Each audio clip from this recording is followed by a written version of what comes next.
尔夫球？你竟然敢带这么高级的玩具到学校来？你就不怕被老师没收吗？卷纸？这不是上厕所才用的吗？先给你们看看我的早餐四件套。早餐4件套？你早上还吃披萨呀？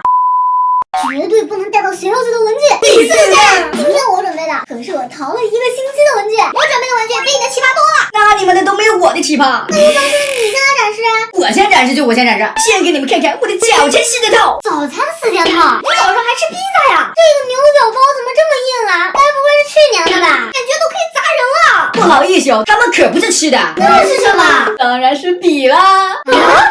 看见没？这专门给饿的人用的笔，写作业的时候还能解馋呢。我把4件套都买回来了，每天换一个，从此爱上学习。切，我就不信啊，你用这种笔能爱上学习。今天我准备的文具是一定能让我提高成绩的。什么文具能提高成绩啊？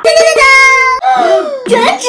这不是上厕所才用的吗？你们看清楚了，这纸巾上印的是什么？我来瞅瞅。哇塞，竟然是单词啊！这里面的单词可是有几千个呢，背完它们4级都能过了。有了它，我连上厕所的时候都可以背单词了。那我背单词我会便秘。他便秘的时候会不会印在屁股上啊？不会吧？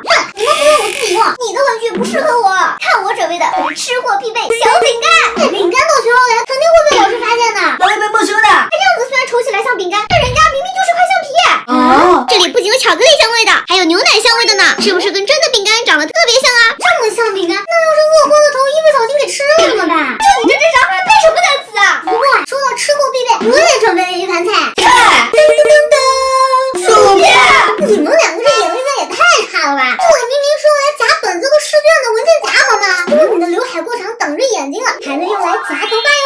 哇塞，这么实用！那就送我一个吧。接下来给你们隆重介绍一下我新买的小本本。这个看起来怎么那么像梨子呀？我还有草莓呢。这个橙子该不会也是你的吧？看起来倒是挺奇葩的，但是它是怎么写字儿啊？你别看它现在是立体形状的，只要合起来，它不就是个小本子了吗？每页撕下来都是一小片水果，还有很多不同的口味。怎么样，我的有意思吧？我的明明比你的还有意思好吗？看来今天的大赢家是我啦！你们准备的东西啊，也太无聊了。来看我的压箱底宝贝，这是什么？噔噔噔！